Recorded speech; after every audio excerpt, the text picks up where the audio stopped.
मंजिल यूं ही नहीं मिलती राही को, मंजिल यूं ही नहीं मिलती राही को, एक दिल में जुनून जगाना पड़ता है, एक दिल में जुनून जगाना पड़ता है। पूछा चिड़िया से कि घोंसला कैसे बनता है, पूछा चिड़िया से कि घोंसला कैसे बनता है, बोली तिनका तिनका उठाना पड़ता है, बोली तिनका तिनका उठाना पड़ता है। नमस्कार दोस्तों, आप सभी का हमारे यूट्यूब फैमिली में स्वागत है। अगर आप आज हमारे यूट्यूब से चैनल पर पहली बार आए हैं तो चैनल को सब्सक्राइब और ये जो पास वाली घंटी दिखाई दे रही है इसे जरूर दबाना, जिससे आने वाले वीडियो की नोटिफिकेशन आप सबको सबसे पहले मिलेगी और वीडियो को भी सबसे पहले देख पाएंगे।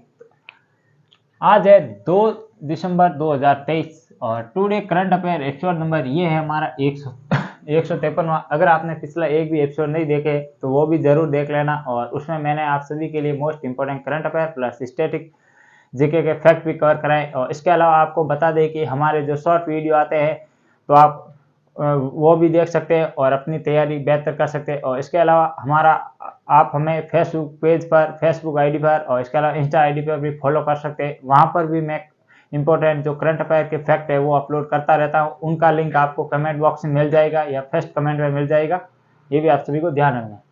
तो इसमें हम विश्व, भारत और राजस्थान इन तीनों का करंट अफेयर शामिल करेंगे, प्लस हम शामिल करने वाले हैं स्टैटिक सामान्य ज्ञान, जो कि है किसके विश्व, भारत और राजस्थान, इन तीनों का स्टैटिक सामान्य ज्ञान भी कवर करने वाले हैं। तो आइए आगे बढ़ते हैं और देखते हैं आज का पहला क्वेश्चन। हाल ही में जारी एक रिपोर्ट में कॉस्ट ऑफ लिविंग रिपोर्ट 2023, ये रिपोर्ट कौन सी संस्था द्वारा जारी करती है, इसका जो जारी करने वाली संस्था कौन सी है ये आपको बताना है।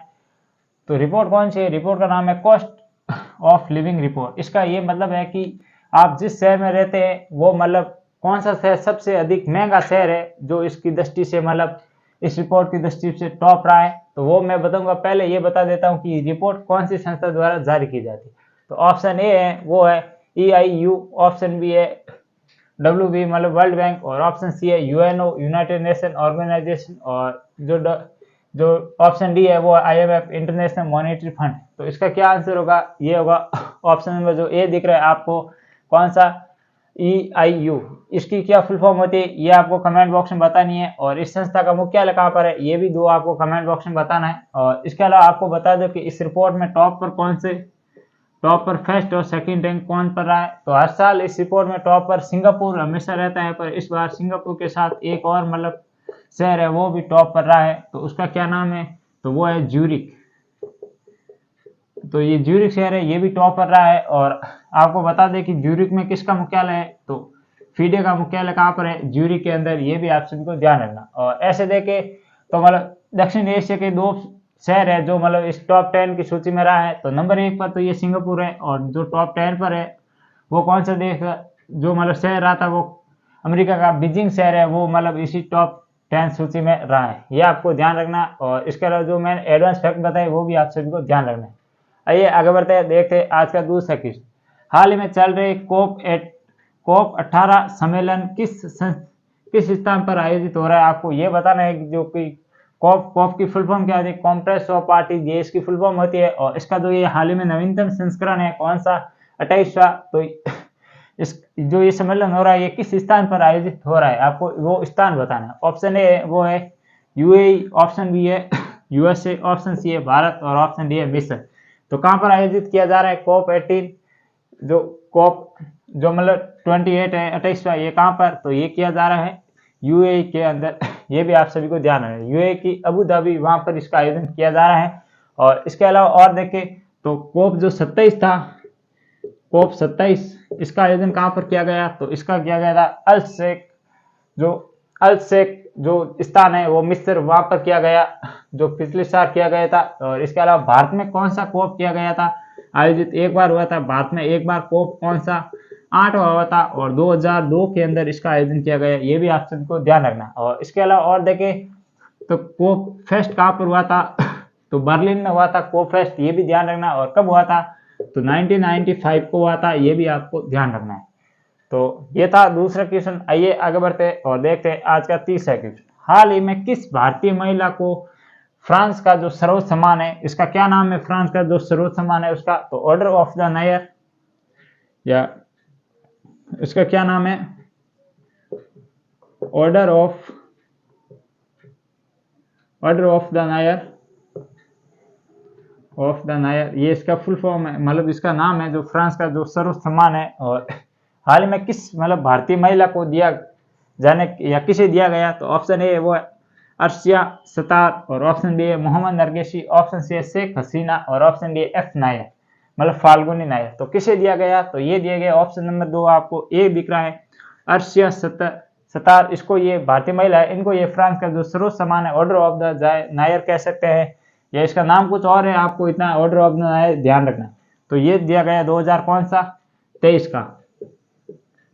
और इसके अलावा ये ऑर्डर ऑफ द नायर ये प्रधानमंत्री नरेंद्र मोदी को भी मिला है, और इसके अलावा अब ये इनको दिया गया है। और इसके अलावा आपको ऑप्शन नंबर बी दिख रहा है मोहम्मद नरगेशी, इनका संबंध किससे है, तो इनको दिया गया कौन सा शांति का जो नोबेल पुरस्कार है कौन सा 2023 का, ये दिया गया था मोहम्मद नरगेशी, और ये ईरान की रहने वाली महिला है, ये भी आप सभी को ध्यान रखना। और शेख हसीना आपको पता होगा बांग्लादेश की जो मतलब प्रधानमंत्री है, इसको ये भी ध्यान रखना शेख हसीना। और इसके अलावा फाल्गुनी नायर कौन है, तो कॉस्मेटिक जो प्रोडक्ट आती है उनकी जो संस्थापक है काइनरी जेनर, मतलब ये फाल्गुनी नायर उससे संबंधित है। और इसके अलावा आइए आगे बढ़ते और देखते आज का जो चौथा क्वेश्चन, हाल ही में कौन से क्रम का नागालैंड में हॉर्नबिल महोत्सव शुरू हो गया है। आपको बता दें कि नागालैंड में प्रतिवर्ष हॉर्नबिल जो महोत्सव होता है ये कब से शुरुआत होती है इसकी, तो इसकी शुरुआत देखें तो वो होती है 1 से लेकर 10 दिसंबर के मध्य आयोजित किया जाता है, क्योंकि 1 दिसंबर को आपको पता होगा 1 दिसंबर 1963 को मतलब किसकी स्थापना हुई थी, तो नागालैंड की स्थापना हुई थी। और इसी तौर पर कौन सा 16वें राज्य के रूप में, और इसी तौर पर ये महोत्सव शुरू किया जाता है 1 दिसंबर को और 10 दिसंबर तक चलता है। तो ये आपको ये बताना है कि ये जो हॉर्नबिल महोत्सव है अब ये कौन से क्रम का है, क्रम पूछा है इसमें 25वें क्रम का, 24वें क्रम का, 22वें क्रम का या 61वें क्रम का। तो कौन से क्रम का मतलब ये महोत्सव शुरू हुआ है, तो आपको पता होगा कि इसका जो राइट आंसर होगा वो होगा ऑप्शन नंबर बी, जो 24वें क्रम का ये महोत्सव है, और ये इनकी शुरुआत हुई थी आपको बता दें। और इसके अलावा नागालैंड का ये कौन सा स्थापना दिवस है, तो 61वां नागालैंड का स्थापना दिवस है, ये भी आप सभी को ध्यान रखना। और हॉर्नबिल जो महोत्सव है, जो हॉर्नबिल नागालैंड का राज्य पक्ष है उनसे संबंधित है। और इसके अलावा आपको पता होगा हाल ही में एक जो खाद्य फूड का मतलब जो प्रमाण जारी किया गया था, किसे जारी किया गया था उसका नाम बताना है, जो नागालैंड का राज्य पशु है वो आपको कौन सा है वो बताना है। तो ये थे विश्व और भारत के करंट अफेयर। अब हम ज्ञात करने वाला है राजस्थान करंट अफेयर। हाल ही में 500 क्वेश्चन है, हाल ही में कौन से जिले में विश्व की सबसे बड़ी रोटी का जो रोटी बनी उसका वर्ल्ड रिकॉर्ड बना है, आपको ये बताना है कि मतलब कौन से जिले पर विश्व की सबसे बड़ी मतलब जो रोटी थी वो बनाई गई है और वो अपने नाम कीर्तिमान स्थापित किया है। तो ऑप्शन ए है वो है आपका जयपुर, ऑप्शन बी है भीलवाड़ा, ऑप्शन सी है राजसमंद और ऑप्शन डी है जोधपुर। तो कहाँ पर बनाई गई विश्व की सबसे बड़ी रोटी, तो ये बनाई गई है ऑप्शन नंबर बी आपको दिख रहा है भीलवाड़ा। भीलवाड़ा में विश्व की सबसे बड़ी रोटी बनाई गई। कुल कितना केजी आटा लिया गया था, तो 185 केजी आटे से बनाई गई थी। और ये भी ध्यान रखना कुल मतलब कितने 24 जो हलवाई थे इन्होंने 6 घंटे में मेहनत करके ये रोटी बनवाई है, ये भी ध्यान रखना। और कैलाश सोनी है, इनका ध्यान रखना, नाम ध्यान रखना, इन्होंने इनकी मतलब देख रेख में ये रोटी बनी है। और आज का जो 5वां क्वेश्चन है, 6ठा क्वेश्चन है वो उत्तर प्रदेश में आयोजित सीनियर राष्ट्रीय तीरंदाजी प्रतियोगिता में राजस्थान ने कुल कितने पदक जीते। आपको ये बताना है कि जो उत्तर प्रदेश के कहाँ पर आयोजित की, उत्तर प्रदेश के अयोध्या में आयोजित ये जो चैंपियनशिप है कौन सी सीनियर राष्ट्रीय तीरंदाजी प्रतियोगिता में राजस्थान ने कुल कितने पदक जीते। आपको संख्या याद रखने, बाकी कुछ याद रखने की जरूरत नहीं। ऑप्शन ए है 5, ऑप्शन बी है 4, ऑप्शन सी है 3 और ऑप्शन डी है 7। तो कितने पदक जीते थे, तो ये जीते थे 3 पदक, ये भी ध्यान रखना है। और ये आयोजित कहाँ पर की गई है, तो ये उत्तर प्रदेश के अयोध्या में की गई। तो ये थे आज के कुल 6 क्वेश्चन और डिटेल में बताने की कोशिश की है मैंने। और इसके अलावा जो भी एडवांस फैक्ट थे वो भी बताने की कोशिश की है। वीडियो कैसा लगा मुझे कमेंट बॉक्स में जरूर बताना और वीडियो को ज़्यादा से ज़्यादा शेयर जरूर करें ताकि सभी दोस्तों के पास ये वीडियो पहुंच सके। तो आज के लिए इतना ही, कल फिर मिलेंगे इसी जोश और जुनून के साथ। तब तक के लिए जय हिंद, जय भारत।